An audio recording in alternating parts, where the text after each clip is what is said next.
na današnjem pogovoru o delu Irvinga Hoffmana z naslovom Azili, eseji o socialni situaciji duševnih bolnikov in drugih zaprtih varovancev. Dogodek danes poteka na pobudo Trubarjeve hiše literature in Slovenskega sociološkega društva. O omenjenem delu pa se bodo danes pogovarjali, kot že v vabilu zapisano, Špela Razputnik z oddelka za socialno pedagogiko na Pedagoški fakulteti v Ljubljani, Vito Flakar z Fakultete za socialno delo in Andreja Rafaelic z Inštituta za zdravstvo. Vse tri lepo pozdravljam, živijo Špela, Vito in Andrej. Živijo, pozdravljam skupaj. Ja, še enkrat, vsi smo že tukaj. Jaz sem pa Darja Tadić, tudi z oddelka za socialno pedagogiko na Pedagoški fakulteti v Ljubljani in bom nekako poskušala skrbeti za neko moderiranje tega današnjega pogovora. Kot ste verjetno opazili, ko ste se prijavili na tale dogodek, ko ste poklikali Zoom povezavo, da vam že gor piše v levem zgornjem kotu, da se zadeva snema. Posnetek bo tudi dostopen na spletu, no, to se mi je zdelo nekako dobro tudi vas opozoriti, še vse ostale, ki ste tukaj v tej naši spletni dvorani zdajle prisotne. Za današnji dogodek, tole diskusijo imamo nekako na voljo približno 1 uro in 15 minut, tako da tam približno 20:05 bom začela gledati verjetno na uro in iskala neko dobro točko za zaključek. Sogovorkam in sogovorci smo pa nekako zadevo postavili tako smo si zamislili, da bi začeli z nekimi uvodnimi razmišljanji o delu, ki ga imamo danes na mizi, nato pa, ali pa v bistvu kar vzporedno pa tudi že vključevali vas, ostale, ki ste tukaj na današnjem Zoomu. Tako da vas vabim, da recimo v chat zapišete kakšen komentar, vprašanje, kako svoje sporočilo, za katero želite, da nekako pronica v tole diskusijo. Lahko dvignete roko, mogoče naprimer na kakšni točki, kjer končamo kakšno temo ali pa kaj takega, da lahko potem nadaljujete tudi s tistim, kar prinašate ostale v tole debato. Nekako sem si tako še zamislila, da čist uvodoma malo še na hitro tako predstavim par stvari o delu Goffmana, čisto, da se malo grejemo, da pademo noter v naš dogodek. Tako malo prebeležila par iztočnic, ki se mi jih je zdelo nekako vredno tako za nek štart debate podati. Goffmanovi so delo iz daljnega leta 1961, to se mi zdi kar pomemben podatek, ker gre za obdobje nekaterih pomembnih zgodovinskih, saj vemo, šlo je za obdobje nastajajočih nemirov, uporov, pa tudi za nekakšen obrat perspektive v pogledu na nekako za obdobje, ko so se porajala mnoga opozorila v smislu izpostavljenosti marginalnih skupin pred škodljivimi in nasilnimi družbenimi sistemi, institucijami.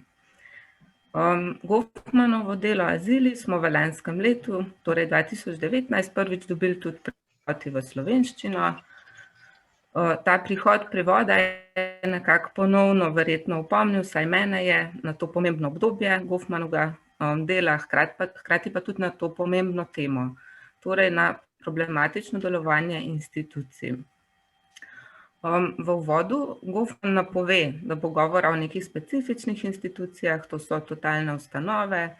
Čisto na začetku knjige avtor tudi postavil čisto neko tako temeljno definicijo tega svojega polja proučevanja in nam pove, da so to ustanove, v katerih skupaj biva večje število ljudi, ki so za dalj časa odrezani od širše družbe, torej živijo nekako zaprto in tudi formalno urejeno življenje. Lep zgled ene take ustanove, kot zapiše Goffman, so zapori, ampak še zdaleč od tega, da bi bilo govora samo o zaporih. Med te institucije sodijo tudi psihiatrične, socialno-varstvene in razne druge institucije.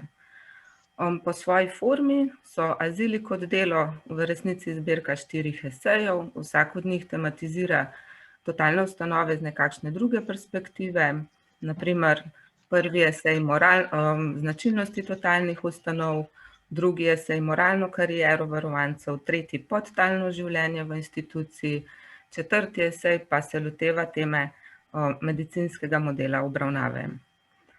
Vsak od teh 4 esejev na nek način svojega zornega kota naslovi sicer vsem esejem skupno temo, to pa je varovančeva situacija v instituciji z varovančeve perspektive.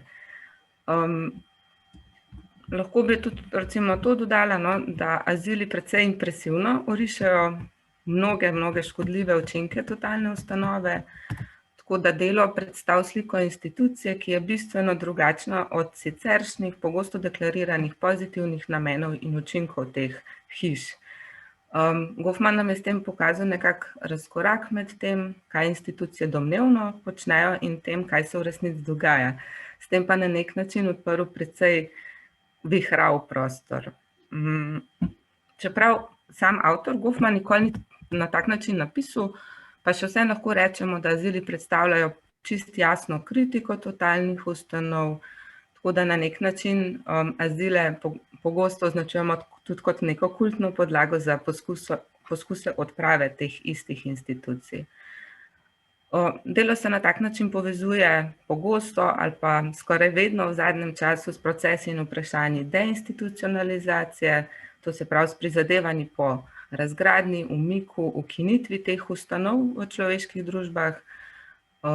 In čeprav Goffman same deinstitucionalizacije v delu ne tematizira, pa tudi posebej na njo eksplicitno ne namiguje. Meni se zdi torej, no, da je lahko še bolj kot sama vsebina tega dela, tisto, kar je v zvezi z delom pogosto še bolj zanimivo, prav to odmevanje in kotalenje tega dela v polje praktičnih učinkov na področju obstoja teh institucij.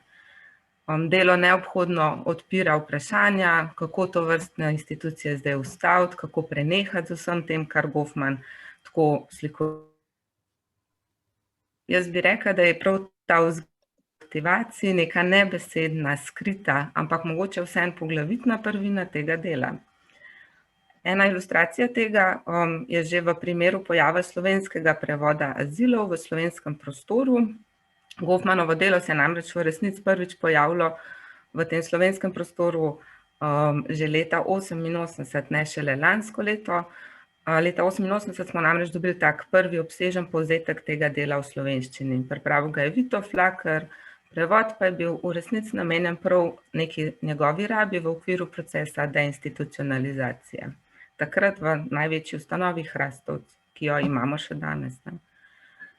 Tako da nekako prav to opažanje, no, da Goffmanovo delo sproža predvsem ali pa pogosto neke akcijske vzgibe, je bilo tudi nekako podlaga za moje prvo vprašanje, ki sem si ga namenila zastaviti Špeli, Vitu in Andreji. Torej, na kakšen način ste vi doživeli to branje Goffmana? Kakšna je bila vaša osebna izkušnja z branjem tega dela? Ste tudi vi doživeli nek tak prvi akcijski moment ob branju tega dela? Skratka, kaj vam je prebiranje tega besedila naredilo za vas kot člane te naše družbe?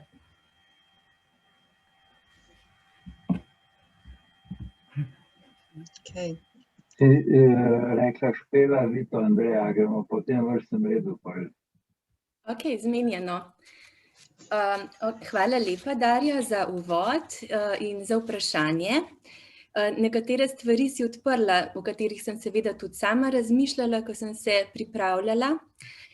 Zdaj si govorila ravno o tem Hrastovcu in tudi sama sem se srečala z Goffmanovo mislijo, z njegovim delom, pravzaprav znotraj discipline socialnega dela in socialne pedagogike tekom študija in nekako že v kontekstu nekih utopičnih in angažiranih projektov odpravljanja velikih institucij.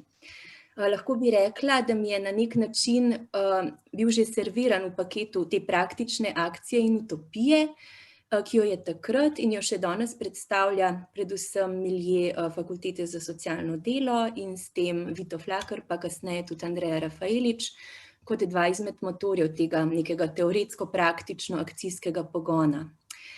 No in ta v slovenski jezik preveden povzetek azilov je bil pet, tako kot si Darja rekla, v Hrastovške anale, izšle 88. In ja, povzetek je pripravil Vito, sem si šla zdaj med pripravami še enkrat pogledati to bolj podrobno.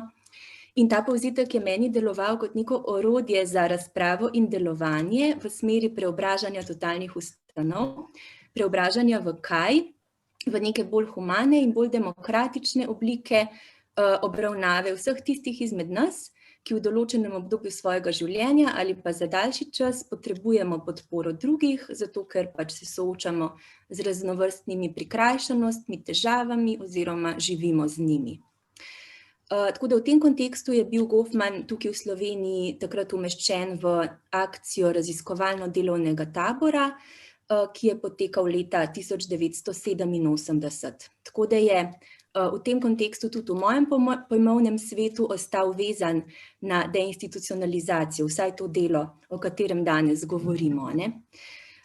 Z branjem prevoda, no, pa kasneje potem tudi, Vito, tvoje spremne besede pri prevodu, mi je mogoče postalo nekoliko bolj prezentno, da Goffman v Azilih pravzaprav ni tako eksplicitno gojil te akcijsko-utopične note, a ne, kot smo jo pol mi nekako verjetno vedno, ne, se z delom srečaš v nekem kontekstu in ne moreš ga izven konteksta sploh srečati, no. Tako da se mi pa, po drugi strani bi pa tudi rada poudarila, no, da je pa Goffmanovo delo za tisti čas in tudi vse do danes izstopajoče, ne samo po vsebini, ampak tudi po pristopu, ker vseeno začrta ta interpretativni pristop, kvalitativni, verjetno bi lahko rekli celo etnografski pristop k raziskovanju, da besedo deprivilegiranim recimo in s tem predstavlja nek pomemben protipol pozitivizmu znotraj družboslovja, takrat ali pa še danes. Tako da pol naprej, od tega mojega prvega srečanja, sem pri predmetih, ki jih vodim na socialni pedagogiki, na pedagoški, tudi sama dajala pomembno mesto tako Goffmanu kot tudi tem hrastovškim analom. In mogoče bi to povedala, ker me nekako veže, no, na celo to zgodbo, da je v zadnjih letih branje obojega kar nekajkrat tudi angažiralo posamezne študente in študentke, da so izstopili z nekimi vprašanji, z nekimi pozivi k akciji, a ne. Recimo, zakaj pa je bil tabor, ne vem, v 80-ih letih, kaj se je pa zdaj v teh desetletjih vse dogajalo, seveda se je veliko dogajalo, ne. Ampak enkrat je ena študentka, Lucija, eksplicitno rekla, pa zakaj ne naredimo ponovno tega tabora. Tako da pol smo leta 2016 dejansko nekako inspirirani s celo to zgodbo, skupino študentk, študentov, kolegic, kolegov, tudi s Fakultete za socialno delo, ponovili nekako oziroma spet naredili tabor v enem drugem zavodu. In spet nam je Goffman pomagal razumeti interakcijo v instituciji, ta prepad med dvema svetovoma in druge pojave, ki pač nekoga, ki pride od odzunaj, vedno znova šokirajo, ne glede na to, da so te stvari stare že kar nekaj časa, ne.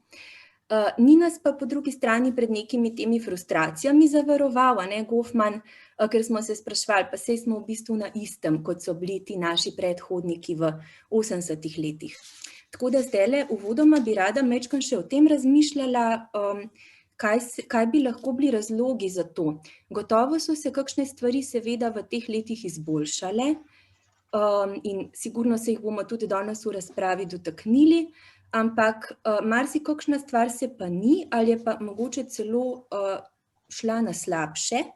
In zdajle v tem trenutku bi rada par razlogov poiskala za to in jih v bistvu ne bom iskala na strani ustanov, ampak mogoče malo širše. Tako razmišljam, kako ta stroj deinstitucionalizacije, Vito, če lahko uporabim tvojo besedno zvezo, po eni strani deluje nemočen ob tem inertnem ustroju velikih ustanov. So velike, so stare, so utečene in se zdi, da odbijajo ta stroj, ki ima sicer zelo močen teoretski, aktivistični, tudi etični naboj, ampak zdi se, kot da mu nekaj manjka in v Sloveniji verjetno mu manjka ta sistemski, odločevalski in politični vidik. Druga oteževalna okoliščina je po mojem videnju v tem, da skozi čas od Goffmanovega, od izida tega dela 61. pa nekih začetkov gibanj za deinstitucionalizacijo v 80-ih letih v Sloveniji, imamo občutek, da upada moč ideji, v javnosti, v širši javnosti, tudi v strokovni morda, da je totalne institucije zaradi etičnih in praktičnih razlogov potrebno odpraviti.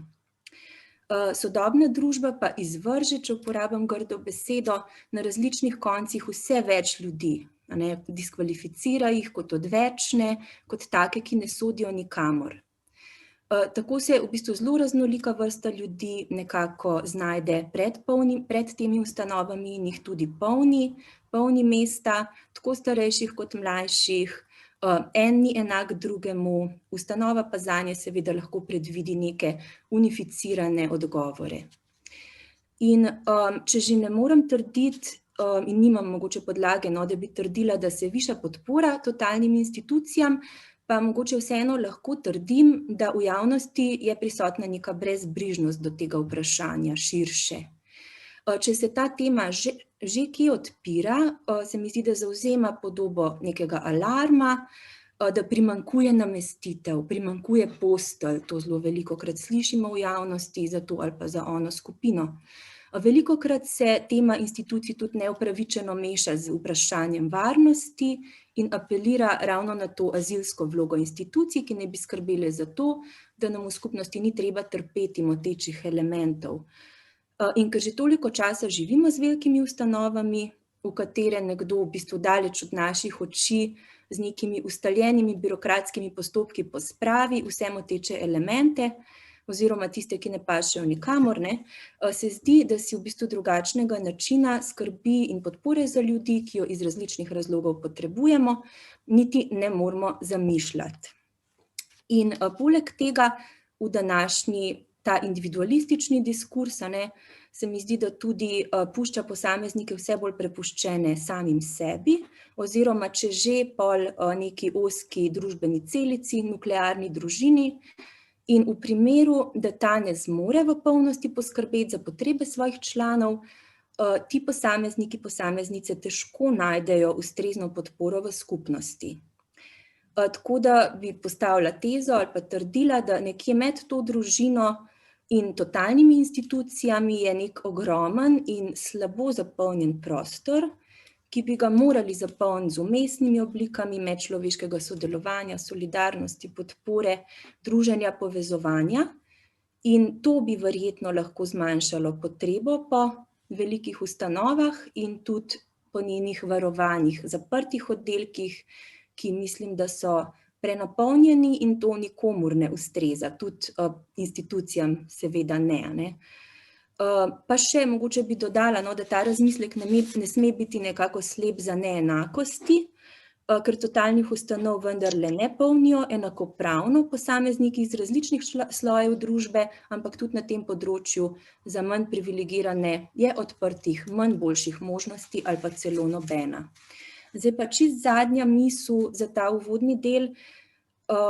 Zame osebno, skozi to moje neko srečevanje, opazovanje tega področja ali pa občasno vpletanje tudi sem, bi še vedno lahko rekla, da problem totalnih institucij, tudi po tem, kar sem se do zdaj naučila, ostaja isti, kot je bil, ko je to delo izšlo, in to tudi Goffman izpostavlja in vi to tudi ti v spremni besedi.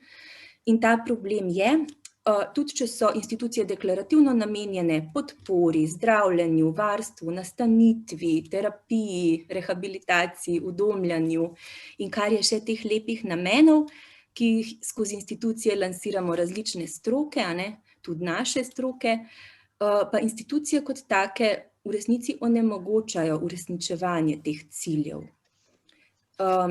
Kot sem rekla, mislim, da Goffman to razgrne, Vito, ti pa praviš, se mi zdi v spremni besedi, da se je ta model v bistvu s časom pokvaril in da evidentno ne služi temu, čemur je bil namenjen. Se pravi, ne varuje, ne pomaga, ne zdravi in ne omogoča doma.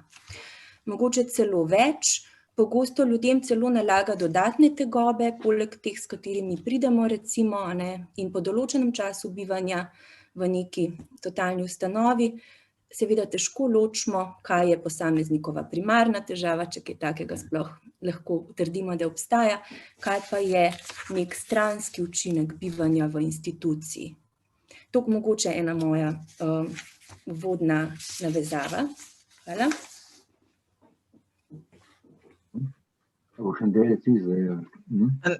Lahko jaz, ja. No. Ok, ja, lahko. Jaz nadaljujem. Čeprav sem mislila, da boš ti na vrsti, ampak v redu. Tako vprašanje je bilo, kako smo se srečali z Goffmanom, oziroma kako nas je Goffman aktiviral. Tako da jaz bi začela zgodbo tle približno, da sem moja prva izkušnja z Goffmanom je bila pravzaprav, da sem ga doživela, da ga nisem brala. In to je bilo v Hrastovcu, ko smo šli na nek izlet, nek žur so študenti, ki so tam organizirali tak podoben tabor, o katerem je Špela govorila, v Dutovljah, pa kakor pišejo v hrastovških analih. In takrat smo šli z enim avtobusom v Hrastovec, bila še študentka, tako da pa še precej zmačkana, ravno tisto jutro. Tako da, ko sem vstopila v Hrastovec, se spomnim, da mi je prav slabo naredilo. In pa ne samo zaradi tega, ker sem se slabo počutila od prejšnje noči, ampak zaradi tega, kako se srečaš z eno veliko bedo, človeško bedo nekih človeških teles, ki jim je bilo odvzeta vsakršna usoda in upanje v življenju na enem kupu. Tako, v vsakdanjem življenju se pogosto srečamo z ljudmi, ki so revni, ki težko se preživljajo skozi dan, skozi življenje in podobne stvari, ki se dostikrat znajdejo v takih zelo težkih situacijah. Ampak tisto, kar je Hrastovec, pa tudi druge inštitucije pustijo vtis, je točno to, da je tam tako prezentno, takoj pred očmi. Tako da dejansko me je Hrastovec oziroma totalna institucija aktivirala, da potem berem Goffmana. Tako da se mi zdelo, in tisto, pri čemer mi je mogoče Goffman pomagal razumeti to, kar sem doživljala, oziroma kar še vedno doživljam, kadar vstopam v te ustanove, je mogoče prav to, da je situacija tista, ki ustvari tako življenje. Da ne gre za to, tako kot tisti prvi vzgib, ko vstopimo v neko totalno ustanovo, je zagotovo ta, kako lahko ljudje tle sploh delajo. Potem, če nekaj časa tam preživimo, zelo velikrat tudi ko s študenti gremo na kakšne tabore, prakse v te ustanove, kako ravnajo z ljudmi, ki tam živijo, zakaj je tako. In potem zelo hitro, ko bereš Goffmana, razumeš, da gre pravzaprav za situacijo, da večina ljudi, ki se zaposli, pa ki dela v inštitucijah, je tam zato, ker so se izobraževali za to ali pa hoteli delati nekje, kjer je bilo smiselno nekaj narediti za ljudi, pomagati. In tako jim je to pomembno. Ampak situacija, ki nastane v totalni ustanovi, je taka, da zelo hitro procesira ljudi, da zelo hitro postanejo lahko ljudje objekt naše obravnave, da je zelo hitro, zato da mi tudi preživimo, da moramo pozabiti pravzaprav, zakaj smo tam, pa kaj je bil naš vzgib. Tako da, ja, tako podobno kot Špela, se mi je potem meni tudi zdelo pri mojem delu, pedagoškem in tako, zelo pomembna ta del, ki je ne samo brat Goffmana, ampak je pomembno, totalno ustanovo je pomembno doživeti. Dokler jo ne zavohamo, dokler jo ne občutimo na naši koži, se mi zdi, da je lahko Goffman zelo suhoparna literatura za nekatere. Tako da je zame vedno zelo pomembno to, da je treba pač Goffmana doživeti, ampak tudi doživeti ta beg od tega, preopraševati meje totalne ustanove in kako jih lahko vedno znova premikamo. Ravno zdaj par dni nazaj mi je ena kolegica napisala njeno izkušnjo dezinstitucionalizacije in ko je na tem delu, je ravno o tem govorila. Vedno znova, ko so prišli Slovenci, vedno znova, ko so prišli študenti iz fakultete k nam, so tisto, kar je to naredilo, je, da so nas vedno znova opozarjali, kako smo ukalupljeni še vedno v te zidove inštitucije, čeprav smo se kolikor toliko trudili, da bi se čim prej in čim hitreje odmaknili od njih. In to je bilo za nas vedno znova nov motor, ne, da moramo iti naprej, ne, da ta kritika in totalnost naše, ne, in to opozarjanje na totalnost naše situacije pomembna za premik naprej. Ne, tisto, kar ena taka pomembna, se mi zdi, značilnost teh ustanov, ki jih Goffman opazuje, je tudi ta, da ta njihova zelo velika nevsakdanjost, pa da je življenje v njih tako neobičajno, v primerjavi s tem, kako ga živimo, da te vedno znova šokira. Vedno znova, ko vstopiš, vedno znova v neko tako ustanovo, tudi če si že 10-krat bil v 100 različnih ustanovah, je vedno znova, ne, to nekaj, kar te preseneti. Ne. In tako se mi zdi, da zato bi lahko vsakič znova, ko vstopimo v ustanovo, bi lahko znova napisali zelo podobno knjigo, kakor so azili o tem, kar smo doživeli, v tem, kar vidimo. Ne. Tako eden izmed takih zelo konkretnih in jasnih stvari, ki so mi vtisnile, je bilo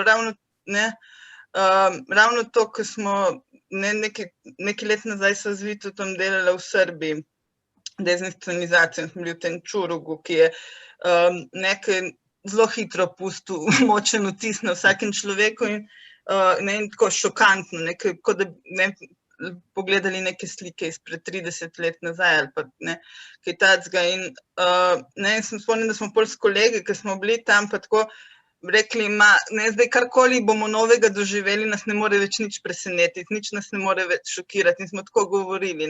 In pol smo šli v Makedonijo, v Demir Kapijo, ko so nas vsi opozarjali, boste videli, tam pa vas bo res, je res grozno, pripravite se. In smo tako zelo vehementno govorili o tem, da sej smo to, če smo videli Čuruk, bo vse šlo, ni problema. In znova, ko smo vstopili v to novo inštitucijo, spet nas je na isti način šokirala in impresionirala, kakor prvič.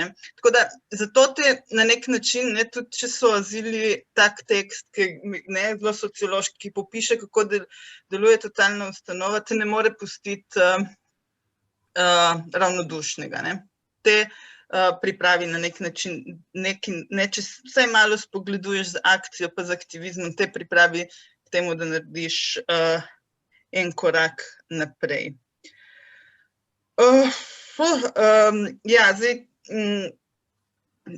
zakaj mogoče ne tako velikokrat govorimo točno o tem, da je mogoče Goffman zdaj je star, je toliko let nazaj bil napisan, skoraj več kot, skoraj 50 let, ampak je še vedno aktualen. Ravno zaradi tega, ker se ta totalnost teh inštitucij zelo pogosto prenaša tudi v skupnost. Tisto, kar Špela je že malo namignila o tem, kaj se je dogajalo od 90-ih do zdaj, od teh taborov prvih, se je veliko dogajalo. Ampak veliko tega, kar se je dogajalo potem, kljub temu, da na začetku imel nek tak pridih aktivizma, pa prostovoljstva, spreminjanja življenja ljudi na boljše in podobne reči se zelo kmalu tudi institucionaliziralo in se je ta institucionalna kultura zelo hitro prenesla tudi v skupnostne službe, zato to je en del, ampak potem vedno znova, kamorkoli vstopamo v vsakdanjem življenju, od osnovnih šol, tako to govorim, zato ker imam ravno otroka, ki naj bi bil v šoli, pa je doma, se šola doma, ampak vedno znova se pojavljajo elementi in so in v neki družbi, ki je vse bolj nas omejuje, pa tako je to vse bolj prezentno, kako se te značilnosti, elementi totalnih ustanov pojavljajo. Tako da to se mi zdi, da je ena izmed aktualnih zadev pri Goffmanu. Tako, mislim, ne vem, nekaj sem si zapisala, pa ne vem, zakaj sem hotela to reči, ampak se mi vsem zdi pomembno to poudariti, pa tako je pa to, da zelo, tako sem hotela citirati tega našega kolega iz Osijeka, Ladislava Lamza, ki je večkrat rekel, ne, zelo očitno inštitucije totalne ne delujejo. Ne, zelo očitno je, ne, da je to zelo jasno, da sistem, ki ne deluje. Ne. V posebnih zavodih, v psihiatričnih bolnicah zdravijo ljudi tudi 30 let in več. Ne. V zavodih za usposabljanje in jih usposabljajo 30 let, 50 let, od rojstva naprej, ne. Ampak še nikoli nobeden ni tam zdravil, pa še nikoli nobeden se ni tam usposobil za samostojno življenje. No. To se mi zdi tako ena izmed stvari, ki jih mogoče ni tako eksplicitna pri Goffmanu, ampak ja, ne. Model totalne ustanove ne delujejo, ker tudi glede na to, kaj je njihova deklarativna funkcija, ki naj bi jo naredili, zelo jasno pokažejo, da jo ne izpolnjujejo. Vi to lahko nadaljuješ. Ja, hvala. Ja, jaz sem malo to pustil kolegice, da prej povedajo, imam kot gesto, džentelmensko, ampak imam pa tudi to, da bom bolj lažje jaz kaj povedal še, ne. Ampak tako, tisto, kar sem pa hotel povedati, no, je pa več stvari, ne. Ena stvar, seveda rečemo, ne, nekako Goffman je, ne, takrat smo naredili pač ta povzetek in je bil zelo pomemben, ne, in še vedno, ne, je, bi rekel, tudi, ne, zdaj toliko bolj, ko je celotna knjiga na voljo, je Goffman nek zemljevid na nekem teritoriju, kjer, tako kot je Andreja rekla, milo rečeno smo zmedeni, kaj se zdaj dogaja tukaj. In to nam, Goffmanova knjiga nam nedvomno zelo pomaga pri tem, da se lahko orientiramo, da se lahko postavimo in tako naprej. Ampak jaz bi še tako bi rekel, nekako, prej je bila še Mirjana tukaj, ampak mislim, zdaj pa ne vidim, ona je bila tudi ena od ljudi, ki so Goffmana pripeljali v naš prostor. In pravzaprav bi hotel nekako tako reči, pa zame je bil Goffman pomemben razen tega, kakor je zelo očitno, je bil pomemben tudi na nekem bolj splošnem nivoju, ki ga tukaj v občinstvu pooseblja Bojan, ki upam, da bo tudi kaj povedal, pol v nadaljevanju, ampak rečemo nekako v pogovorih, ki sem jih imel z Bojanom, pa z Bernardom Stritihom, pa tako naprej, smo, bi rekel, pravzaprav na nek način prišli do podobnega načina razmišljanja, pa niti ne direkt, mogoče ni direkt vplival Goffman, ampak vsekakor je pa Goffman pomagal pri tem, da smo nekako, vsi smo bili psihologi, to je stvar, s katero se rajši ne ponašam, ampak kakorkoli rečemo, nekako je, psihologija je takrat, pa še vedno mislim, da to počne, nekako brskala po notranjosti človeka, hotela v globino, zato da bi vedela, zakaj se ljudje obnašajo tako, kot se obnašajo. Goffman je to, bi rekel, zelo dobro decentriral, pa ne samo to, postavil ven, je postavil pravzaprav, da ven in pokazal, da rečemo to, kakšne vzgibe imamo za delovanje, pa za razumevanje tega, kaj smo in kako se definiramo, da je to pred nami, da je to, bi rekel, nekako zelo pravzaprav očitno, da ni to nekaj, kar je skrito v nas, ampak da je to med ljudmi in da rečemo, moramo se s tem ukvarjati tam, ne pa noter v nekih predpostavljenih človeških globinah. In pa tudi na ta način, ki se mi zdi, da je zelo produktivna, da rečemo, nekako probamo, to, kar tudi Goffmanova metoda je, da proba razumeti vsakdanje življenje s tem, ko gre raziskovati totalno ustanovo, ki je povsem nekaj drugega kot vsakdanje življenje, in pa tudi, da uporabi vsakdanje življenje zato, da razume to, kar se dogaja v sami inštituciji. Ne. Se pravi, rečemo, nekako ne ta vsakdanjost, zunanjost, pa decentriranost ven iz neke predpostavljene psihološke globine, je, bi rekel, bilo zame takrat fascinantno, v nadaljevanju pa tudi, bi rekel, zelo eno od boljših orodij, ki sem jih lahko uporabil in v akademskem delu in teoriji in v praktičnem delu in vsakdanjem življenju. No. Tako da to se mi zdi, da je, bi rekel, neka stvar, ki je tle fascinantna. Ne. Druga stvar, to, kar je že Andreja načela, je to, da že tam v 80-ih letih ali pa že v 70-ih letih so pisali, Goffman je zastarel, naprimer Kathleen Jones ali pa kakšen tak avtor, te, ki so apologeti psihiatrije totalnih ustanov, so nekako govorili, ustanove so drugačne. Zdaj rečemo nekako to, kar sta Špela pa Andreja govorila in kar je rečemo nekako vedno znova učink, ko se nekdo sreča z totalno ustanovo v taki obliki, je rečemo, to priča, da je to larifari.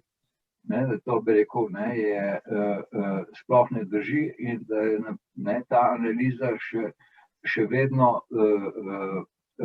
stoji in je uporabna in mogoče vedno, ko hočemo ali se znajti, ali pa celo nekaj narediti, nekaj drugega, nekaj boljšega, nekaj, kar bo alternativa temu.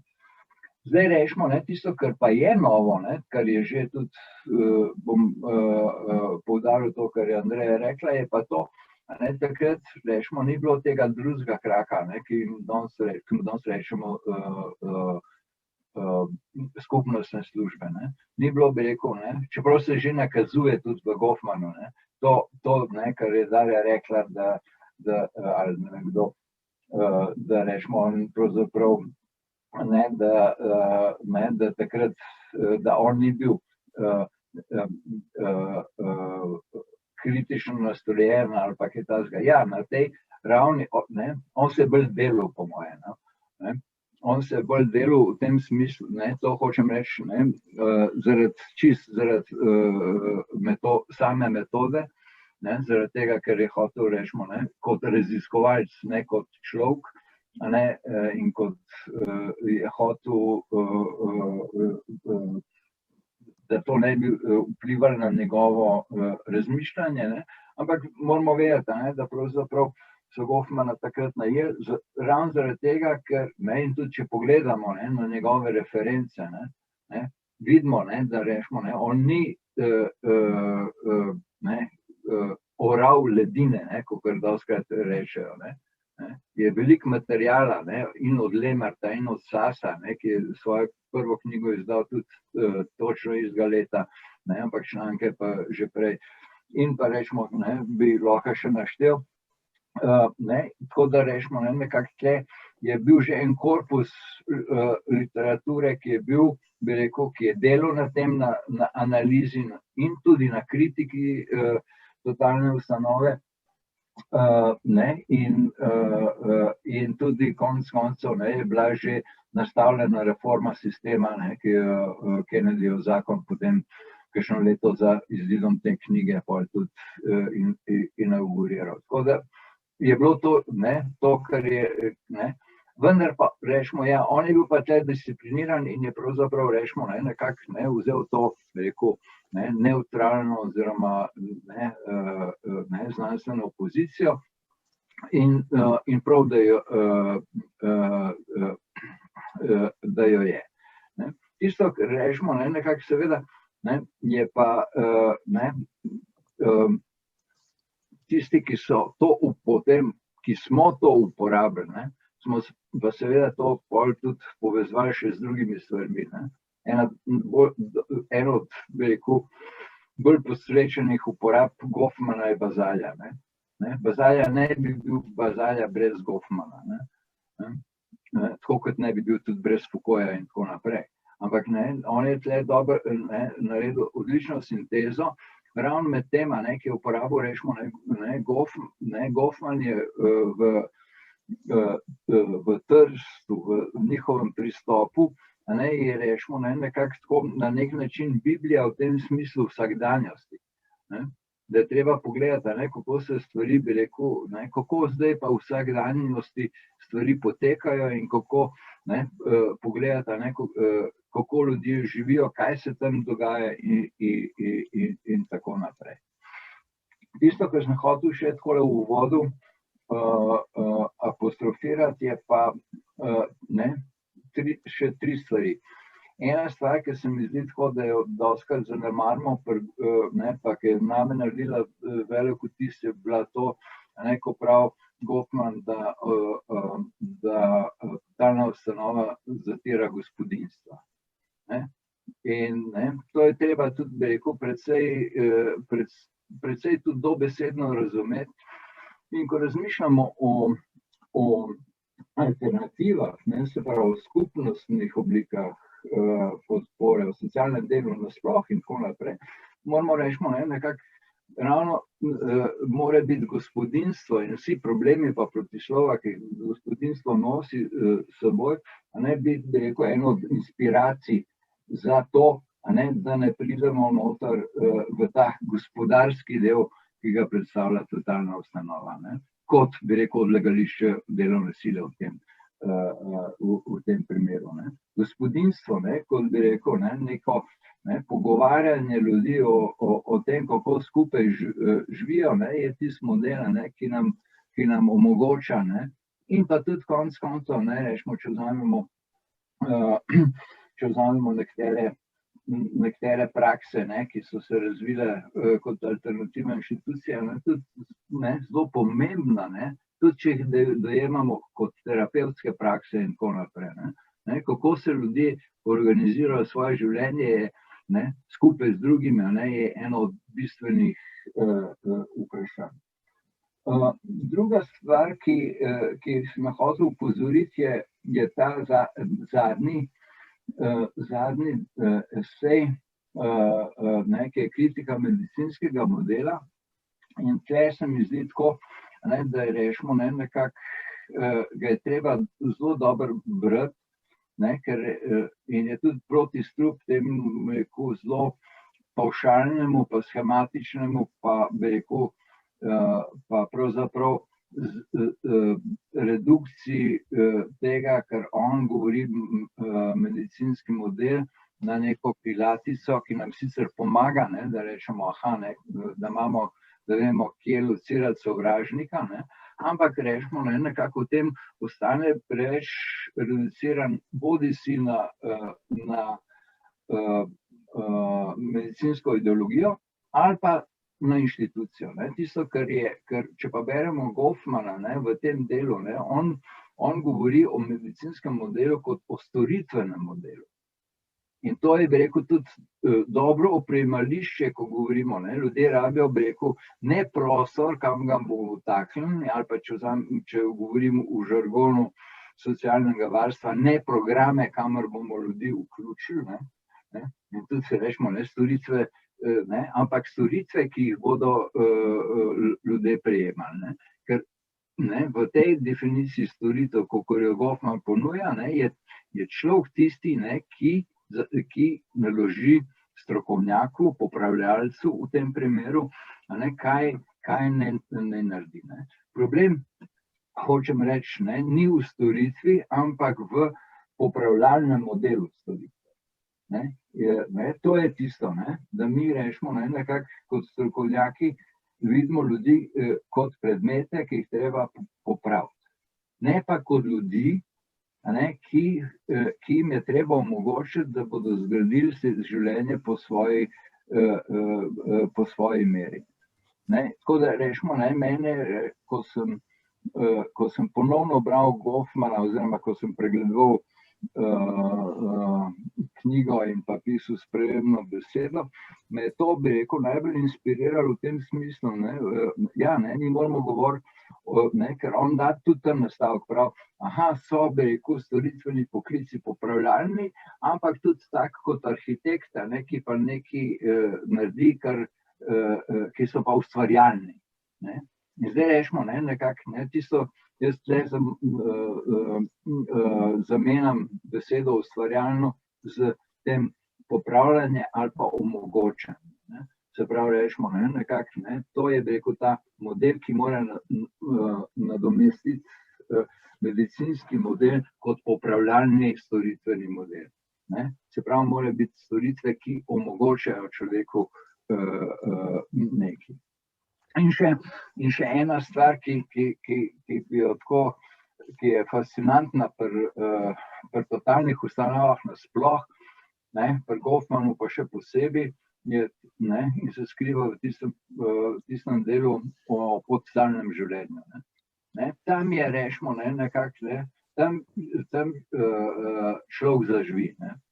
Tam človek zaživi in tudi konec koncev vidimo, da pravzaprav ta arterijska kri, ki nas poganja, je pravzaprav ravno to, da moramo odstopati od pričakovanj, od predpisov, ki nam jih neka taka formalna organizacija, kot so tudi totalne ustanove, pa ne samo totalne ustanove, nalaga. Da ravno tema, ko naredimo nekaj po svoje, da tam se začutimo, kot da smo ljudje, ker sicer bi bili roboti. To je, bi rekel, zdaj, ko beremo Azile, je to, bi rekel, nekaj spodbudnega pravzaprav. Nekaj spodbudnega v tem, da s tem poglavjem Goffman pokaže, da so to, bi rekel, ne glede na to, da se znajdejo v takih razmerah, da so ljudje še zmeraj geniji. Da lahko tam izumijo, si izmislijo, ustvarijo, bi rekel, paralelno socialno strukturo in tako naprej in tako nazaj. To je, bi rekel, tisto, kar fascinira in kar pravzaprav pomeni tisto zaresno humanizacijo pogleda v totalno ustanovo.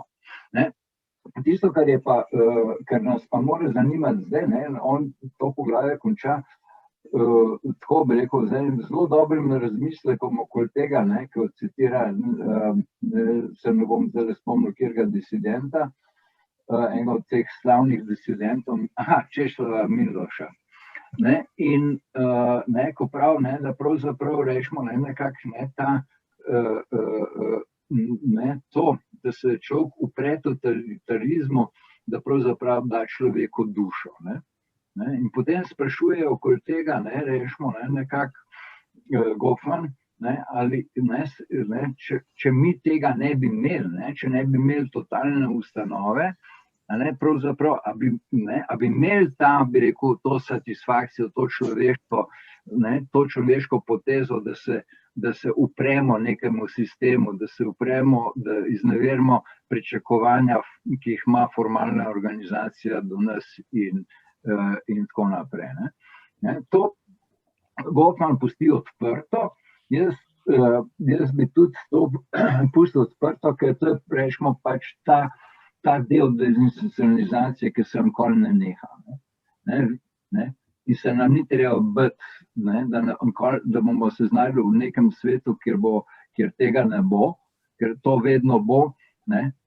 Upimo, samo da bo, rečemo, bolj obvladljivo, pa da bomo znali boljš ravnati in da nas bo manj ponižali, kot nas ponižuje danes.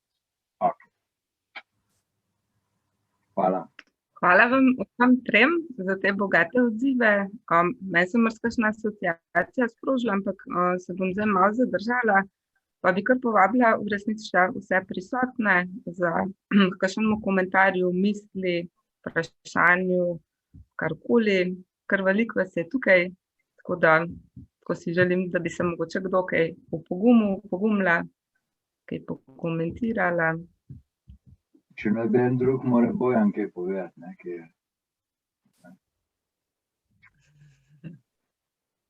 pa se dela, da ne slišiš. Ali pa res ne slišiš. Mogoče je ravno na WC-ju.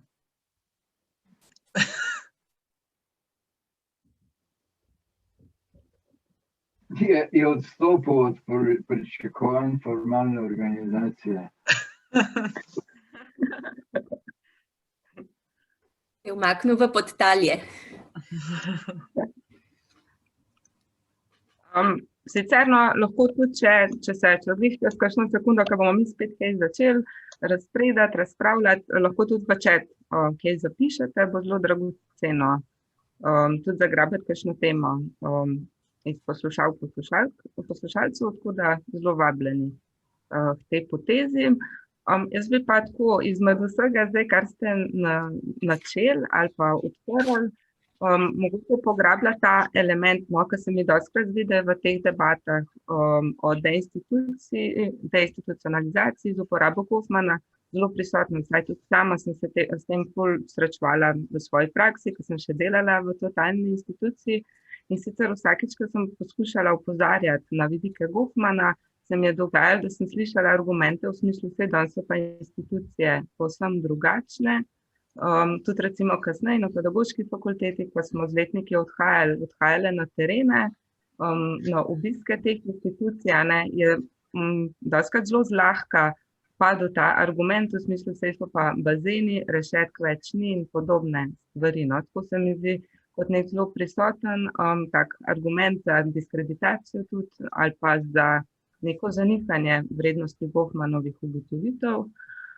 Vito, ti si že prej omenil te vzgibi, da so Goffmanovi azili preživeti, da je navaden larifari, s svojimi besedami. Špela, ti si dosti govorila tudi o tem, kako so študentke, takrat Lucija izpostavili to, da je lahko še enkrat to naredimo, kot da je teren še vedno ostal nespremenjen. Andreja, ti si pa tudi načela to vprašanje nekega čutenja azilov še danes, ker si verjetno pred kratkim doživljala stvari, ki si jih opisovala.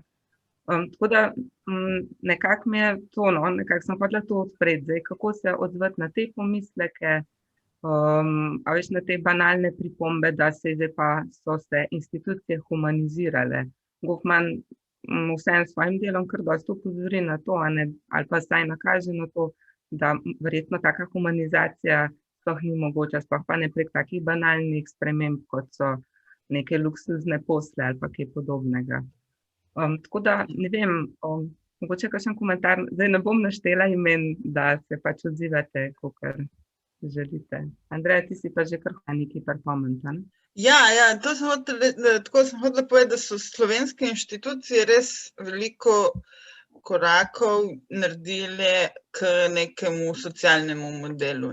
Takrat, po letu 2000, ko so se začele stvari vrteti v hrastu, to se mi zdi, da je to, kar rečejo socialni model, ali pa tako izboljšanje življenja v inštituciji, ali pa preselitve ljudi, Urška je tukaj, ki je bila ena izmed ključnih akterk tistega časa in trenutnega, so naredile veliko korakov k temu, da so se začeli zavedati pravic ljudi, da so šli ljudje ven iz pidžam, da ne delajo več takega haloja okrog tega, če nekdo pač po noči ne spi.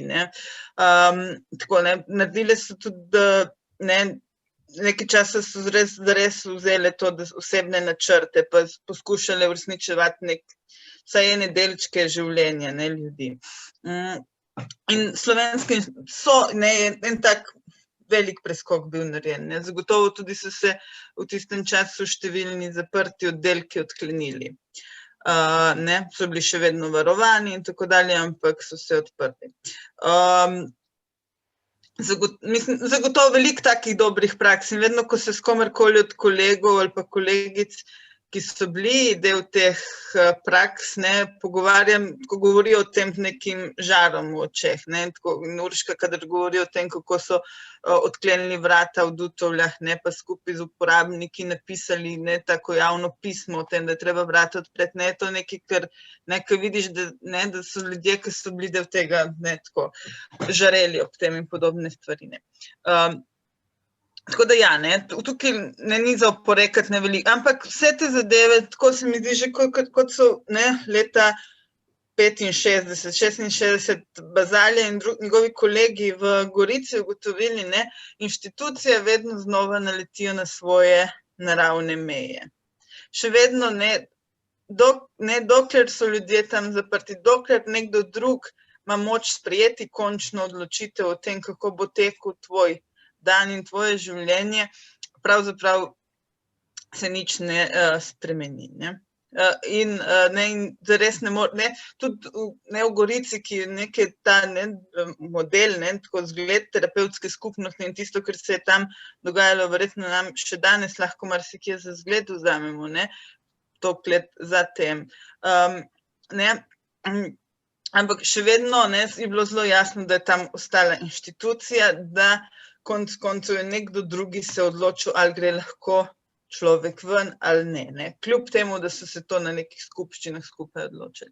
Tako da ja, vedno znova, tako in tudi zdaj, ko delamo zdaj trenutno sta 2 pilotna zavoda v Sloveniji, Dutovlje pa Črna na Koroškem, je zelo jasno, da ko se lotevamo razgradnje teh ustanov, da se moramo lotiti vedno znova, vedno istih stvari.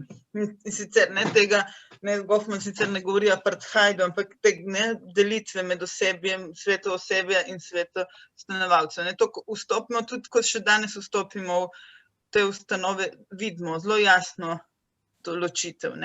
In ko gremo v stanovanjske skupine teh zavodov, vidimo tega malo manj, ampak še vedno se to ohranja in ostaja.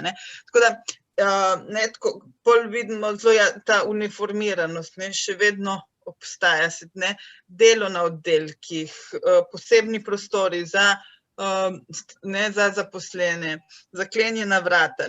Tudi če so vrata zavoda zdaj odprta, čeprav zdaj v času korone vsi vemo, da niso, da so ljudje od marca naprej zaprti v teh zavodih. In tako dalje, ampak vedno znova, elementi totalne inštitucije se vedno znova pojavljajo, vedno znova obstaja ali bodi si slabši ali pa zaprti oddelek, ki lahko vsakemu človeku posebej grozi. Tako da, ja, Goffman je še vedno zelo aktualen v teh ustanovah, zagotovo, in ga lahko vedno znova in vsak dan znova uporabljamo. Tisto, kar je težko, je pravzaprav, da te inštitucije, takšne kot so, ne rabijo pravzaprav nič narediti, zato da obstanejo. Samo so.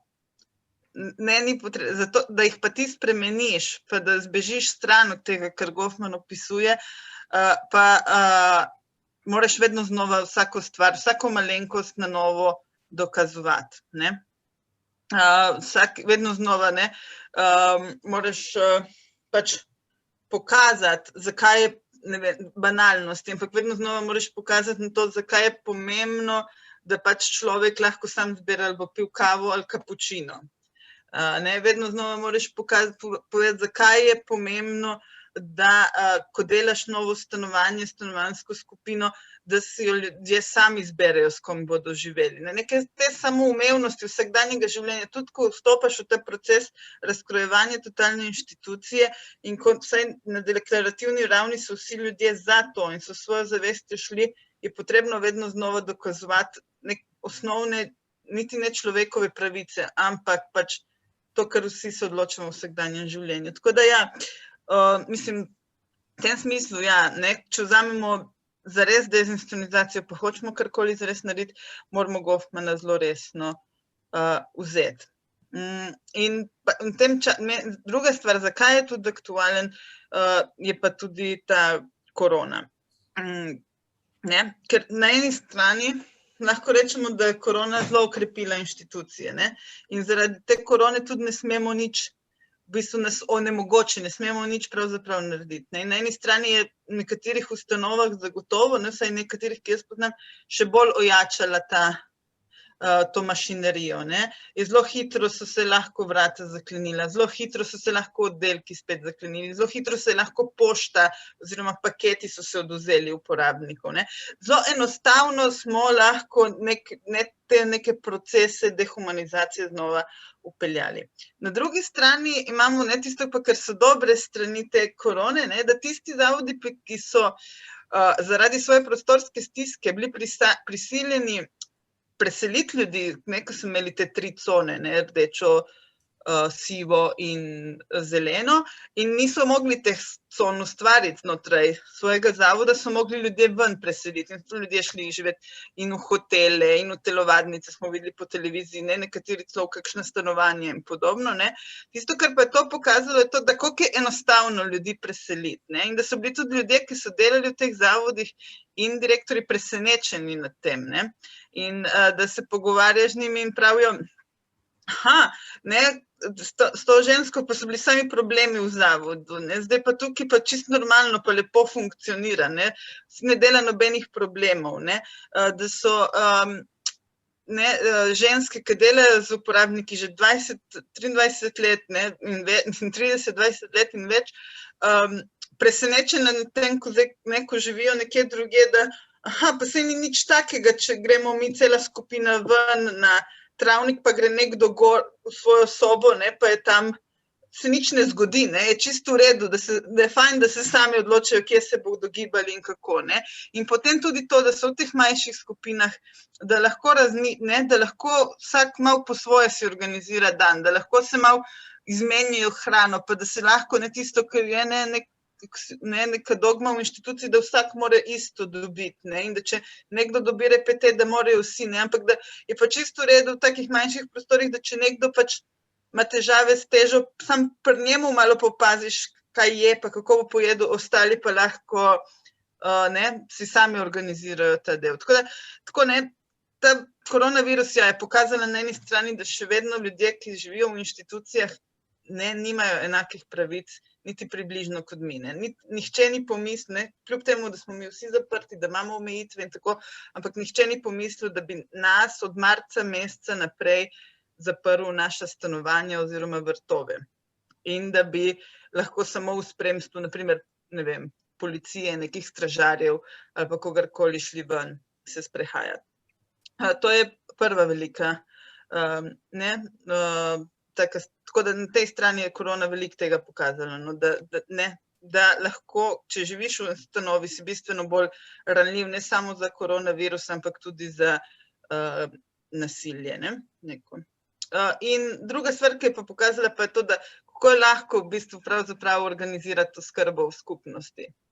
Da smo zmožni in da lahko to naredimo iz danes na jutri in da ljudje, ki delajo v zavodih, znajo to delati, pravzaprav, da je to v njih. In da lahko čez noč, mobilni tim lahko v enem tednu organiziramo, da odlično funkcionira. Tako da pač Goffman je aktualen še danes, ampak pač vemo pa tudi zelo enostavno, kako mu ubežati oziroma vse poskusiti pobegniti čim hitreje.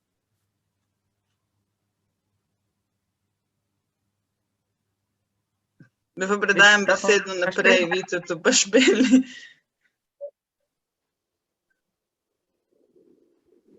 Jaz nimam kaj dosti tukaj za dodatno. V bistvu sem imela neke podobne ideje tudi v zvezi s tem, kako je recimo lahko neka kriza, zdaj smo recimo tudi sredi ene take krize, mislim, kako je ambivalentna, kako ima lahko na eni strani obete nečesa razdiralnega, po drugi strani pa tudi nekih konstruktivnih potencialov in nekih inovacij, novih možnosti. Se mi zdi, da je tudi pri pogledu na totalne institucije prav podobno, to si Andreja, se mi zdi, zelo lepo rekla, hkrati lahko neki duhovi preteklosti popadajo, veš, kot ali neki okostnjaki iz omare, ko se stvari zaostrijo v neki krizi in lahko zelo hitro spet se začnemo posluževati nekih dehumanizirajočih praks, nekih degradirajočih zaklepanja in tako naprej. Na drugi strani nas pa lahko pač okoliščine pripravijo do tega, da iščemo poti, ki bodo peljale pa v skupnost. Tako da dajmo okrepiti to drugo. Hkrati pa se mi zdi, da problem je v tej kontinuiteti. Institucije so velike, so take vztrajne, in seveda ne moramo kar pretrgati te kontinuitete, in meni je problematična že sam ta prostorska, kaj šele potem neka ta širše formalni okviri. Recimo velikokrat se spomnim, ko pridemo kam na obisk v kakšno veliko ustanovo, najprej zgodovinski pregled. Nam predstavijo, kaj vse se je tam že krutega dogajalo, kaj so ljudje tam že prestajali, kje so bili zaprti, kot del neke preteklosti. Ampak še vedno smo v isti stavbi, in ta občutek, ko se kakšna stvar spremeni, ko se stvari zaostrijo, ni daleč do tega, da se kaj takega začne tukaj notri spet izvajati, ker se je pač že izvajalo, in je nekje v tem imaginariju še prisotno. Tako da jaz mislim, da tudi pač premik stran od teh velikih stavb, razpršitev, da bi tudi to lahko pomagali, čisto neki fizični premiki, Toliko na tem mestu mogoče. Vito, še kaj? No, jaz bi se malo vrnil od korone, pa pol spet k koroni, ampak rečemo o tem, kar je Darja rekla, v tem smislu, kako marsikdo, direktor kakšne ustanove ali pa predstavnik ustanove reče, naša ustanova pa ni taka, kakor jih Goffman opisuje, Imajo prav, ker seveda, rečemo, tako kot tudi sam Goffman prav, nobena ustanova nima vseh značilnosti totalne ustanove in tudi in še dodaja nobeno značilnost, ki značilnost totalnih ustanov ni samo njihova značilnost, in tako naprej. To me je spomnilo na eno anekdoto, ki mi je povedal Bojan, pa je takrat, ko je bila prenova vzgojnih zavodov, ker je to vodil nek gospod Lapuh, ki je bil uradnik na takratni skupnosti za izobraževanje ali nekaj takega.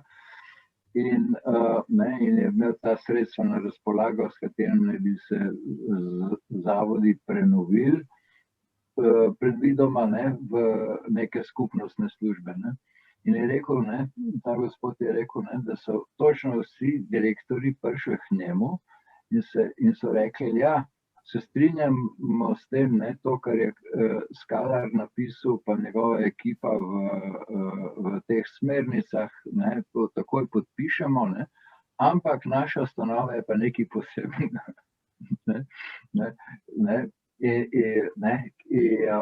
Ima svojo specifiko, zaradi katere jo moramo obdržati. Tako nekako je bilo.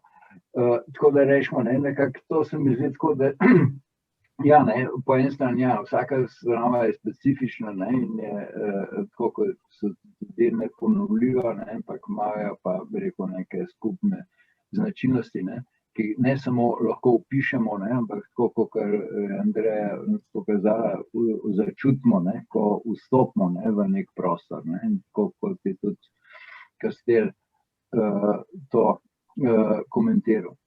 Zdaj tisto, kar je, ker jaz bi nadaljeval pa tam, kjer sem tudi končal, rečemo, tisto, kar ni bilo, so pa te skupnostne službe, ki zdaj obstajajo. To pomeni, rečemo, kaj sem gledal, če vzamemo to, da so totalne ustanove nek zločin nad človeštvom, ta zločin, bi rekel, ravno te skupnostne službe ta zločin naredijo še večji. Ker če je bilo, bi rekel, nekak videz samoumevnosti pa naravnosti totalnih ustanov v času, ko je Goffman o tem pisal, rečemo, je zdaj ta samoumevnosti ni več.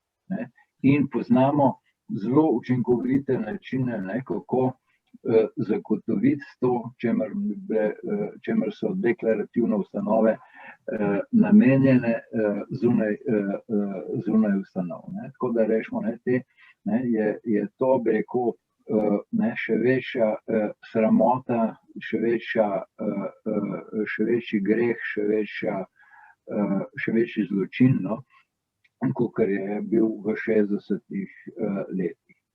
čeprav so rečemo, nekako vse to, kar je prej Andreja rekla, seveda drži. Ne. Zdaj rečemo, nekako tisto, če gremo pa na korono, lahko vidimo, rečemo, nekako, da ne samo to, da korona omogoča ponovno zapiranje ali pa zategovanje, tokrat ne pasu, ampak česa drugega, glave ali pa bolj spodnjih udov, tako da rečemo, nekako je, ampak pravzaprav, to, če analiziramo, da je več kot pol ljudi, mrtvih ljudi, rečemo, nekako stanovalcev teh ustanov, je pol to, vidimo, da ne samo, da gre tle, da so pravzaprav totalne ustanove glavni povzročitelj negativnih, fatalnih izidov korone. In zdaj tle tudi nam Goffman pride seveda prav, rečemo, nekako, seveda najbolj očitna stvar je to, da velika koncentracija ljudi, velika koncentracija ljudi, ki je na enem mestu, in kjer se lahko seveda nalezeš. Ampak pa še dalj pa lahko vidimo, rečemo, nekako je tisto, kar je, če gremo en korak naprej, pa vidimo, da je tudi to opredmetenost ljudi, ki mogoče tudi ni treba, bi rekel, to tako vzeti, kot rečemo, kaj se ima, da so pa zdaj, rečemo, ljudje, ki delajo v tovrstnih ustanovah, neki nacisti, pa da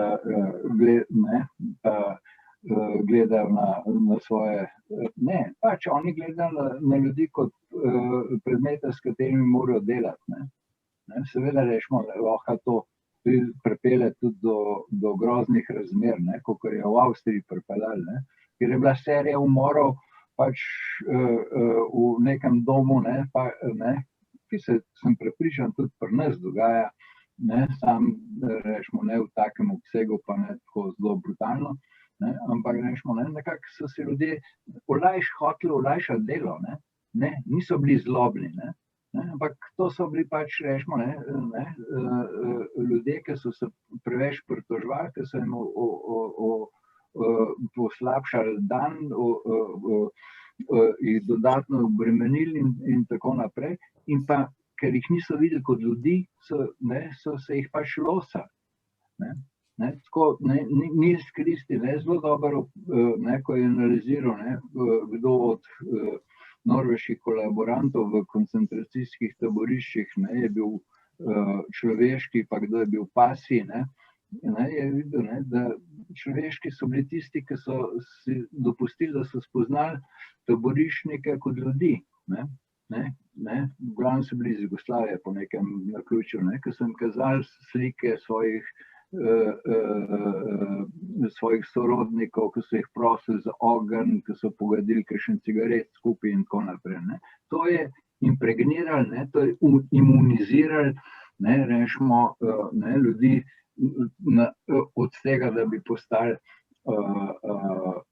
zveri. In to govorim zdaj zaradi tega, seveda tle govorimo zdaj o ekstremnih zadevah, ki, rečemo, jih, tle gre pa bolj za to, da rečemo, nekako tisto, kar ima nekdo, ki možnost, ki prejema oskrbo na domu, ki živi, bi rekel, doma, ima ipak, je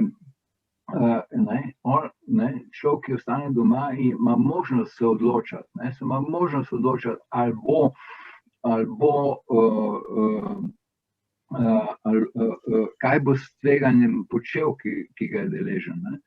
A njegova prioriteta to, da ostane zdrav, ali da vidi svoje vnuke. Pa mogoče tudi prej umre. Je to njegova stvar. Zdaj rečemo, nekako, ko je pa postane predmet v ustanovi, pa pride do dvojega.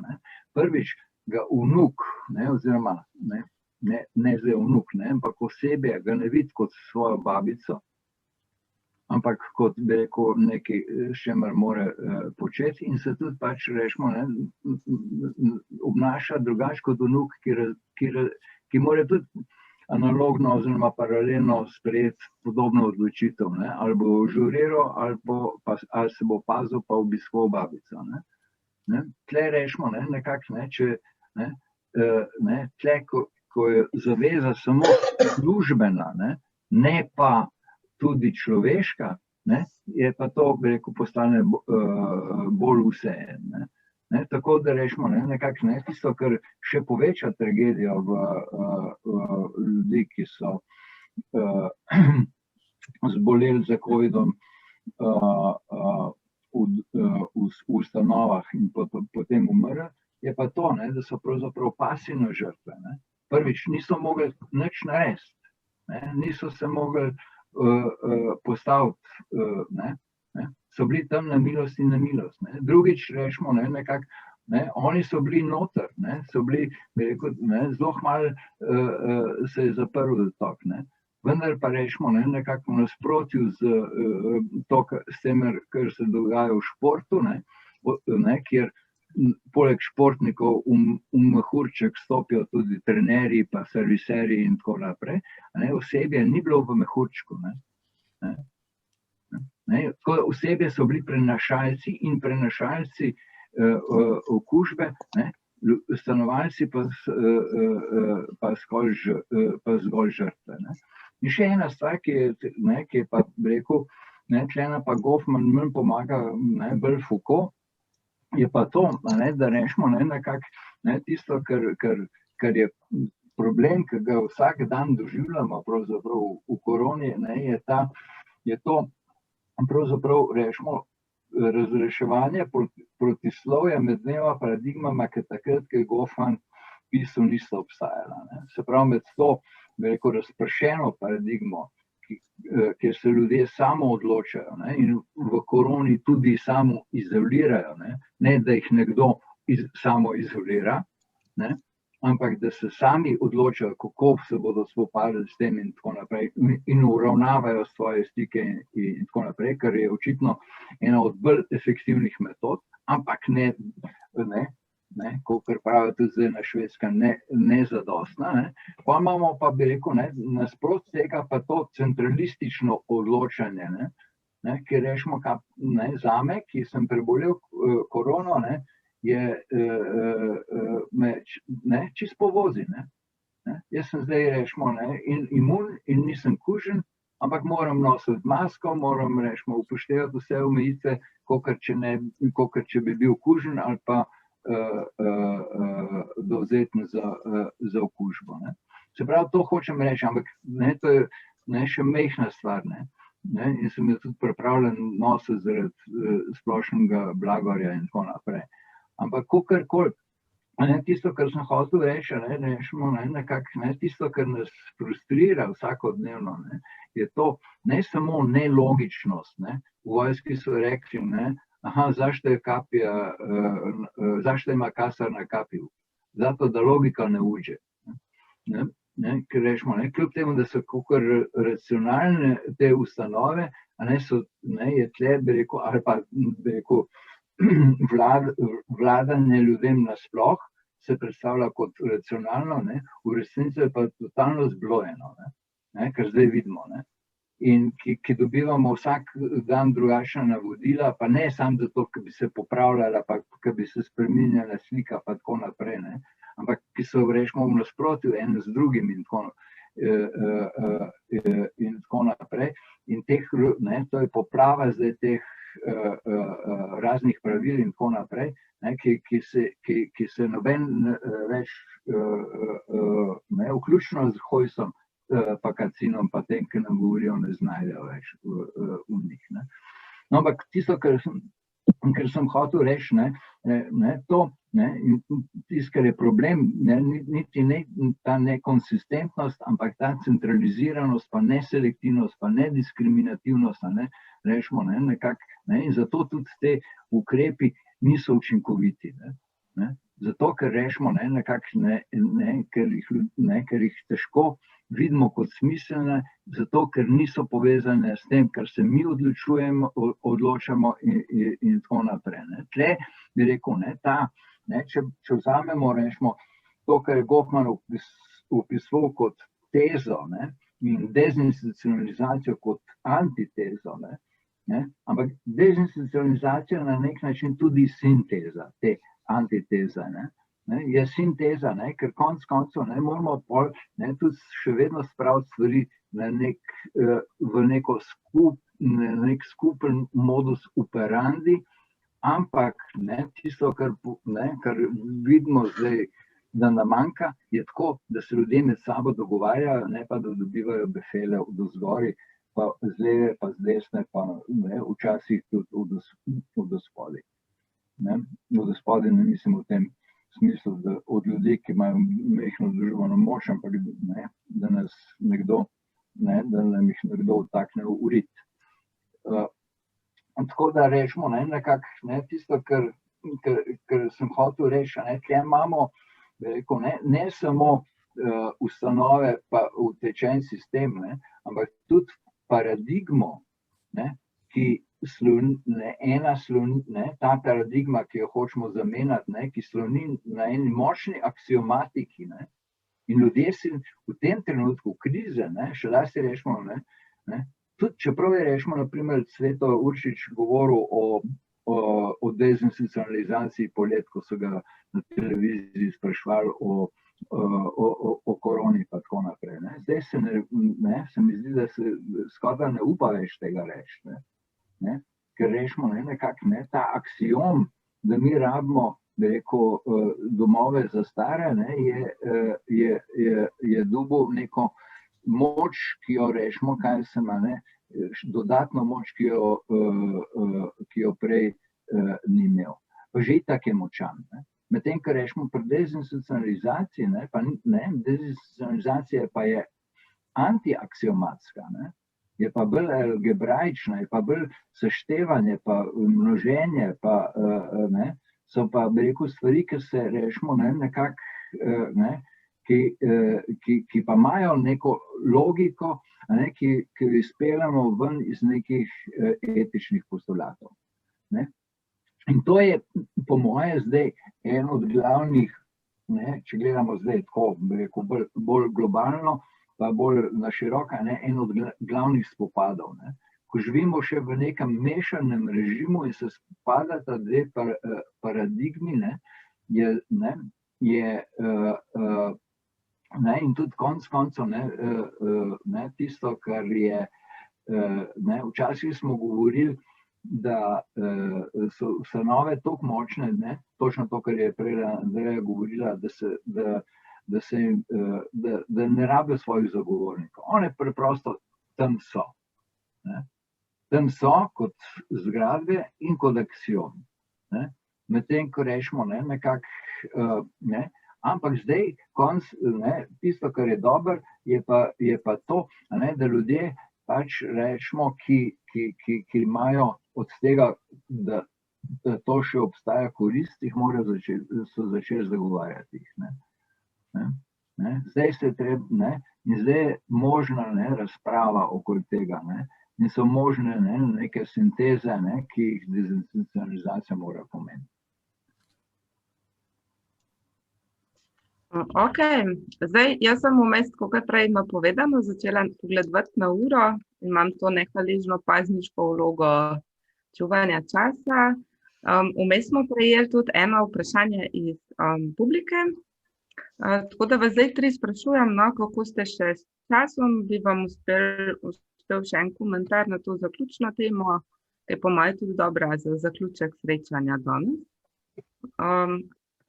Ok, pa gremo še v to, če vprašanje prišlo. In sicer Jasna mi je pisala, se mi zdi, da je zdaj večkrat bil že omenjen pojem skupnostnih služb. Vito, ti si ga tudi omenil, tudi prej Andreja Špela, z nekim pozivom k umiku stran od teh velikih hiš mogoče. Pa sem tako najprej tudi sama pomislila, da razmišljanje o teh skupnostnih službah se da skrat pojavlja v tem kontekstu pogovorov, kaj narediti, da institucija ne bo potrebna, v smislu, kaj narediti, da bi ljudje lahko šli ven iz institucij. Po drugi strani se pa lahko tudi sprašujemo, kako ljudi v resnici zadržati v skupnosti, da sploh ne bi rabili odhajati v institucije, no, kot neko drugo vprašanje, zelo sorodne narave, v smislu mogoče ne samo skupnostne službe, ampak skupnost kot taka, kot nek cilj, na katerega lahko kakšne svoje prizadevanja usmerjamo. No, in evo, glih v tem stilu nam je pisala tudi Jasna, ki jo nekako zanima, kaj so najboljše alternative totalnim institucijam, se pravi, kaj so lahko neke naše pobude delovanja mogoče v skupnosti na raznih teh ravneh.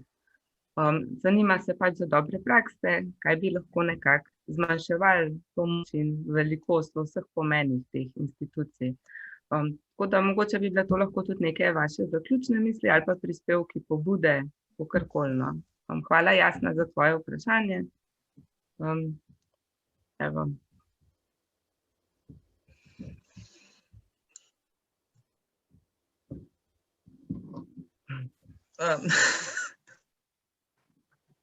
No, kdo bo zdaj to povedal? Začni, Andreja, če imaš kaj.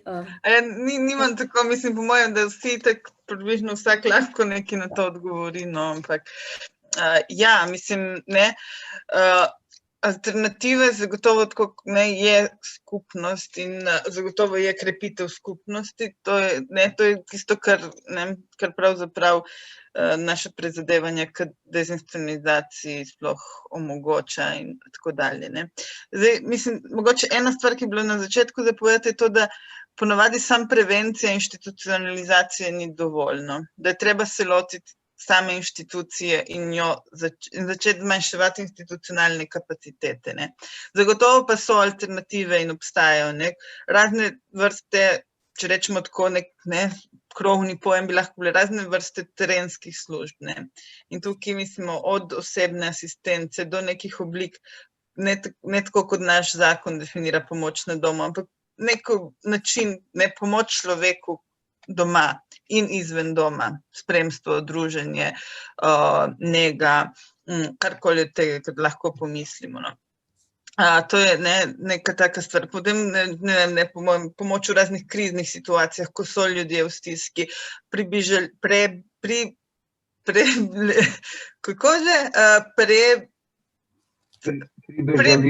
prebežališča, ja, ne, da se imajo ljudje možnost nekam umakniti, ne, ampak ne zelo pogosto govorijo ljudem, da je doma slabo, da je v skupnosti slabo, ne, zagotovo je včasih, ne, ampak ne rabimo za to, da se človek nekam umakne neke velike zgradbe, kamor rabimo, ne, včasih neke začasne namestitve, da se ljudje eden od drugega spočijo in podobne stvari.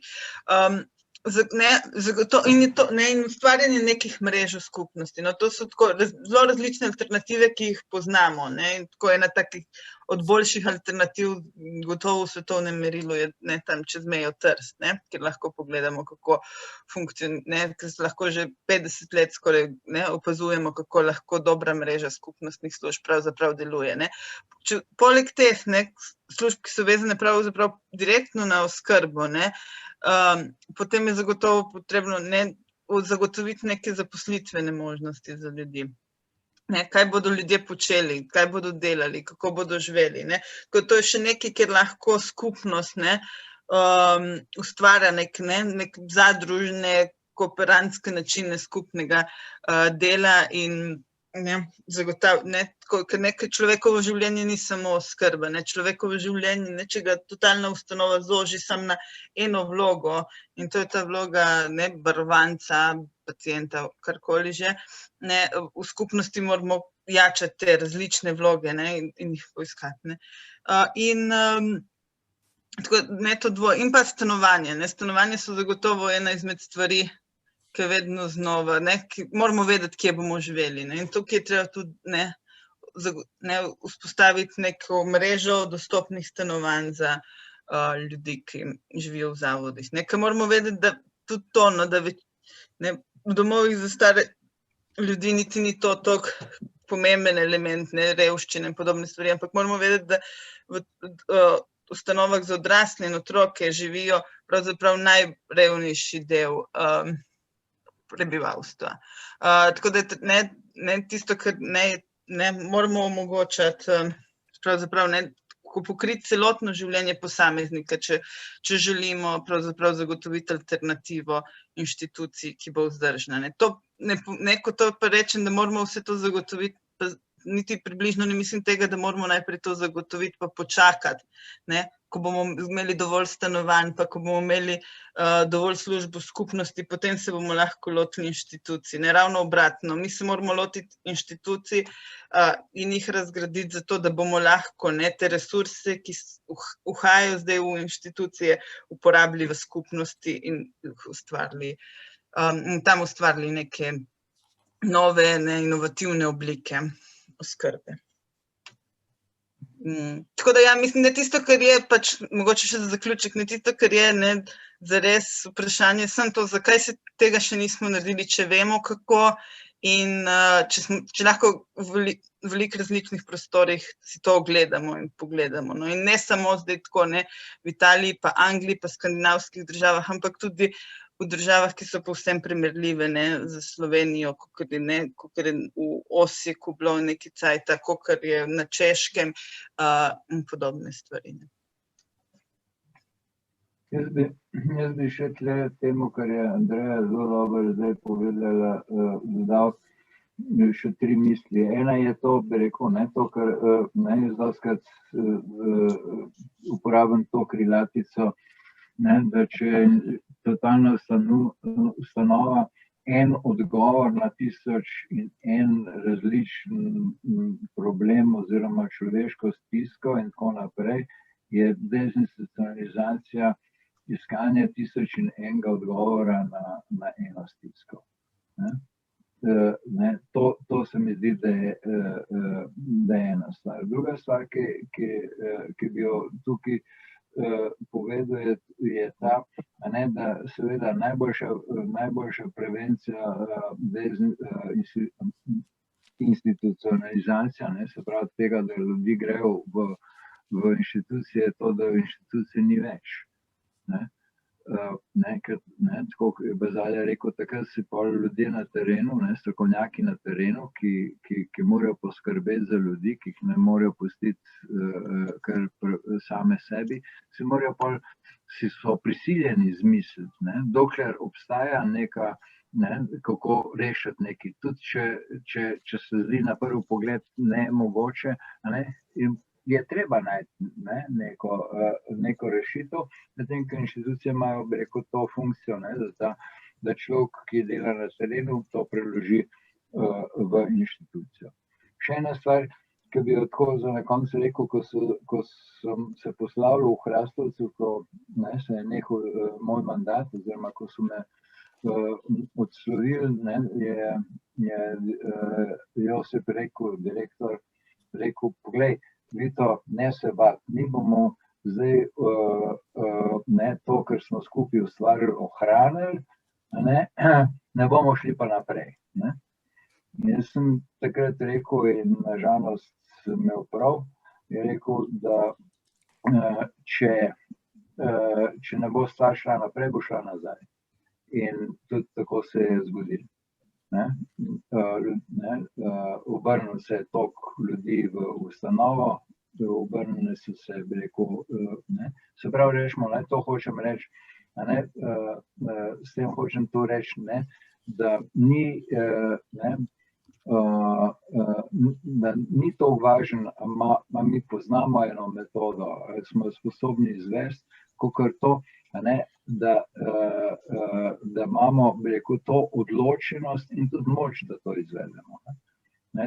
To je, in konec koncev, rečemo, tako kot je inštitucija vprašanje moči, je tudi dezinstitucionalizacija vprašanje moči. Pa ne samo vračanja moči ljudem, ki jim je bila odvzeta s tem, da so jih postavili v inštitucijo, ampak tudi generiranje neke moči v skupnosti. Tisto, kar rečemo, nekako skupnostne službe ne smemo razumeti samo kot nekaj, kar je locirano v skupnosti, ampak nekaj, kar kar odgovarja celi skupnosti, ker je skupnost, v kar je skupnost vključena, od česar skupnost tudi nekaj dobi. In to se mi zdi, da je rešimo nekako tisto,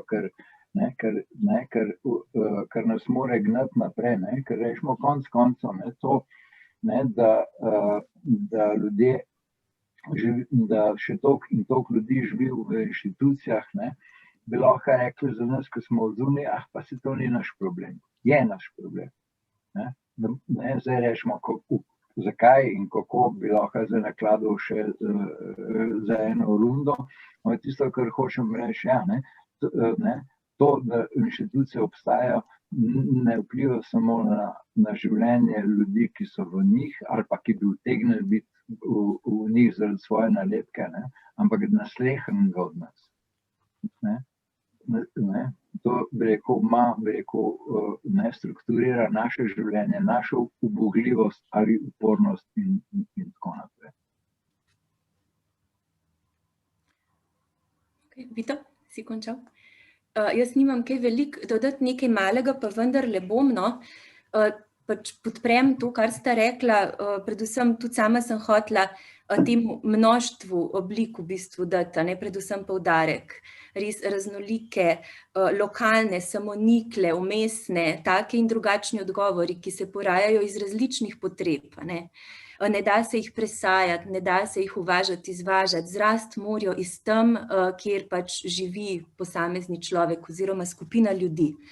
Ravno ta umestnost, samoniklost, nestabilnost nekako pa verjetno odpira tudi to vprašanje, da so skupnostne oblike, odzivi nekako bolj na prepihu. Lahko pač pride en odlok novega protikoronskega zakona in se čez noč zdi, da ukine recimo neko financiranje in tako naprej. Tako da bi po drugi strani rada tudi to poudarila, da mora biti ta civilna družba, pa nevladni sektor, pa ne samo to, da mora biti pač tudi močno podprto, da mora biti nekako stabilizirano, da mora biti prepoznano, da ne sme biti prepuščeno neki samovolji vladajočih in tudi podvrženo tem pretresom. Poleg tega strokovnega se mi zdi, da je zelo pomembno tudi, da damo poudarek uporabniškemu. O tem danes nismo kaj dosti govorili, ampak nekim uporabniškim gibanjem in idejam, ki prihajajo iz področja preživelcev inštitucij, tudi to pri nas pač je neko področje, ki obstaja, ampak bi ga mogoče lahko podprli bolj, mu dali več glasu in seveda tudi nekega prostovoljstva ob strokovnem. Potem pa sem pomislila še na to, da vemo, kako skupnost graditi, ampak se mi pa zdi, da hkrati se pa morajo vedno znova nove generacije tega v bistvu nekje naučiti. In sem pol tako malo pesimistično se zazrla v to tudi področje vzgoje in izobraževanja, koliko to podpira neko sodelovanje, skupnost in neke te samonikle prakse, ki bodo podpirale solidarnost med ljudmi.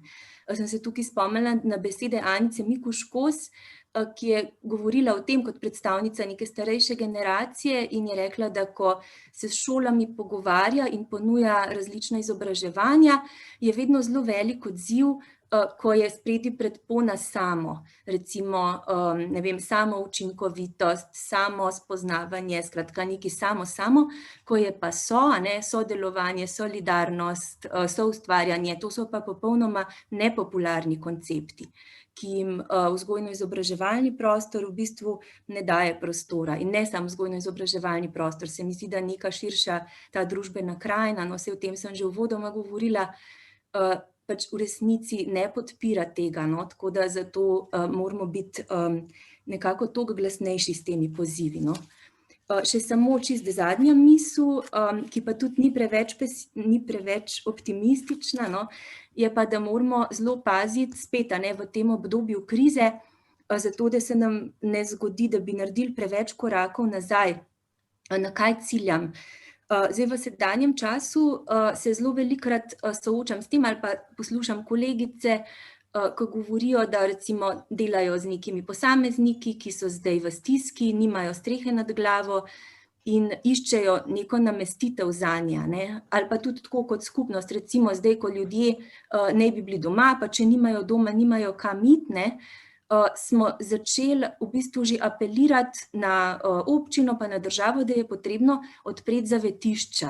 Zavetišča so tudi totalne institucije. In v preteklosti smo se že strinjali s tem, da zavetišča niso dobra rešitev, da potrebujemo skupnostne, majhne oblike. Ampak zdaj, ko se zdi, da moramo akutno reševati stvari, včasih pristajamo, no, tudi na take rešitve, ne hote se nam zdi, vsaj to pa bo. V enem takem primežu smo, ko se mi zdi, smo pripravljeni pravzaprav na karkoli, ampak se mi zdi, da ravno zaradi tega, kar je Vito prej odprl, ko je govoril, kako so totalne ustanove tudi v času epidemije, eni zelo ogroženi prostori, kjer so ljudje velikokrat v bistvu žrtve, nikamor ne grejo, pa se vseeno okužijo, je treba to zelo naglasiti in v bistvu povedati, da je ravno tudi ta kriza priložnost, ne zato, da naredimo par korakov nazaj in pristanemo na to, da enostavno samo potrebujemo več postelj, pa tudi če v 20 posteljnih sobah, ampak da potrebujemo majhne, humane in skupnostne oblike bivanja, za vse. Ok, hvala vsem trem. Jasna vam je v chatu tudi zapisala zahvalo za vaše odgovore. Jaz bi pa zdaj počasi nekako sklenila to naše srečanje in zaključila. Mogoče bi na koncu bi rekla sam še to, da je mogoče ta razprava danes načela neko to podobo azilov v marsikakšni luči in da nekako ob koncu velja izpostaviti, da pri azilih vendarle ne gre samo za neko knjigo s popisom ali nejskim popisom škodljivih posledic ustanov, ampak da v resnici odpira bistveno bolj kompleksne in široke teme. Tako da včeraj smo tudi debatirali v tej naši sestavi, smo nekako rekli, da bi ob koncu tudi povabili našo publiko k previdnemu in pozornemu branju tega dela, ker lahko odpre še marsikaj drugega kot le napisano definicijo slabih učinkov totalne institucije. Tako da hvala vsem trem sodelujočim za ta res bogat in nabit pogovor, tematsko nabit. In počasi lahko stisnemo ta naš rdeči lip, ko se bi ga dali vsaj še za institucije, tako preprosto stisniti gumb in odleteti stran. Hvala vsem in to je to. Dio. Hvala. Čau.